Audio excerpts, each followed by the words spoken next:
Hey Bella, could you do me a favor and move all the crates you have full of sedatives out of the basement?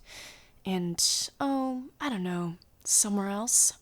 They're taking up a lot of space and I could really use the room as there's someone I was going to try and kidnap and keep here and... Wait, what are they already doing here? All tied up to a chair and everything. Did I sleep kidnap them? Man, I'm amazing. Wait, did you kidnap them? Bella, how could you do this to me? You know I spent all that time and money renovating the basement so it could be luxurious and cozy for my captive. Wait, sorry, did you kidnap them for me, or... No, I kidnapped them for myself. Don't worry, now your basement renovations will serve them well as my captive instead. No, you didn't. It's honestly better this way. You could never take care of them properly. Isn't that right, sweetheart? Loon here is incompetent. She only wanted to put 3 locks on the door to the basement, you know? I, on the other hand, am installing a 9th this week. If any lockpickers can get past 3, they'll get past the 9th. And 3 is enough for deterrence. Any money spent beyond that is better spent on cameras or motion sensors, or, making the basement cozy for my darling. You're incompetent. And who taught you how to tie ropes? I thought you were in the Scouts. Look at this. They're already free. Did you even notice? They're only pretending to be tied. I can't believe you. This is why you need the chain tied to their ankle. I told you 1,000 times before that that is how you keep them from escaping, but you never listen. You're always too busy doodling wedding scenes in that notebook of yours you used to chronicle their life. Honestly, you never told me you liked the same person. If I knew, well, I wouldn't kill you because you're family, but I would, and it disgusts me to say this, because I'd hate to kidnap anyone I don't actually obsess over, but I'd kidnap you. Please, you couldn't kidnap someone if they were delivered asleep on your doorstep. I, on the other hand, meticulously planned every detail to finally bring them to our basement while you were too busy fussing over what color to paint the walls. And, by the way, you chose an ugly color. But that's just half the story.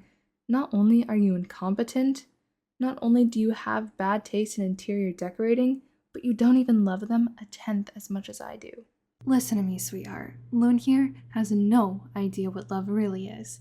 I'll tell you what love really is. I stalked you to know what shows you like and what your favorite characters are. Then I bought cosplay of them so I could cosplay them for you. Yes, but unlike Bella, I'd actually look good doing it. That's a lie. That's a lie, and I have the pictures to prove it. Oh, you think this is funny, do you, Loon? I fought tooth and nail to keep my body in tip-top shape to be beautiful to cosplay for my sweetheart, and you think it's funny? I think it's hilarious, and I'm absolutely appalled you disagree. Get a load of this, darling. Bella is not only disgustingly moderate in her love, but she's also uninspired. So, because I am absolutely crazy about you, seriously, I have a wanted poster in every asylum, but because I'm absolutely crazy about you, I took up wood carving so I could make a wood carving of you. You could see it on the shelf to your left. My interior decorating skills are impeccable, I know. Well, actually, I made way more than just one wood carving of you. The one on the shelf is just my finest work. I had to move the others out as they were taking up way too much space, and I know you probably want lots of room to run around and whatnot, because, well, you won't be going outside anytime soon. Anyway, the point I'm trying to make is, whilst I was making wood carvings almost as half as perfect as you are, Bella here tried to copy me, because they're an uninspired copycat who can't express their so-called love in original ways. Of course, like all things, she really sucked at it. Instead of making a glorious wood carving fit for a shrine like mine are, I don't know, I set one up. All she did was give herself a bunch of splinters. It was almost as funny as the time she tried to pepper spray herself little by little to develop a resistance. I still have the video. But anyway, all she succeeded in doing was give herself a bunch of splinters and was too proud to ask for help on how to make wood carvings. You really don't want someone like that, do you? You want someone like me. Someone who will drug your drinks from time to time so you can get some sleep at a somewhat reasonable hour. Now, if that's not love, I don't know what is. Loon, not to condescend, that means talk down to, by the way, but a few pieces of wood or some NyQuil aren't real love. Listen to me, sweetheart. Loon here, out of her element. She couldn't fall in love if Cupid shot them with every arrow in his quiver. I mean, does she even really care about you? I switched out your pillows for cooler ones while you were sleeping to give you maximum comfort. The thought wouldn't even cross Loon's mind. That's because I wouldn't want to wake them up. Loon is a sham, a phony, a papier-mâché excuse of a lover. I, on the other hand, your perfect ideal lover, went to the forest and carved our initials into 1,000 trees to show the world our love. What did nature ever do to you? And what did romance ever do to you, Loon? How could you be so uncaring to them? The reason I was able to kidnap them first is because you were busy dragging your feet due to your lack of devotion. You live in a whole different world from me. You could never understand my love. I'd love my sweetheart even if they were chocolate and I was a dog, even if they were an anteater and I was an ant. You could never get on my level in even 1,000 years. Well, I suppose at terminal velocity it would take me a bit over 1,000 years to fall to your level.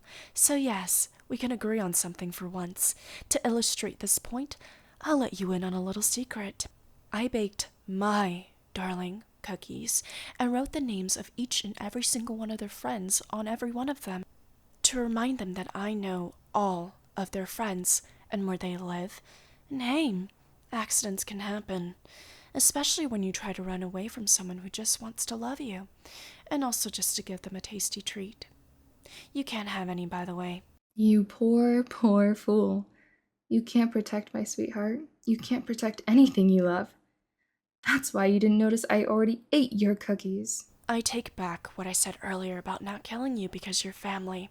Murder is back on the table in this household. Please, you couldn't kill anyone. I saw the poison you keep in your closet. You know it's expired, right? That makes it less deadly. Somewhat counterintuitively, I'm explaining that to you because I'm guessing an amateur like you didn't already know. You really think I'm an amateur?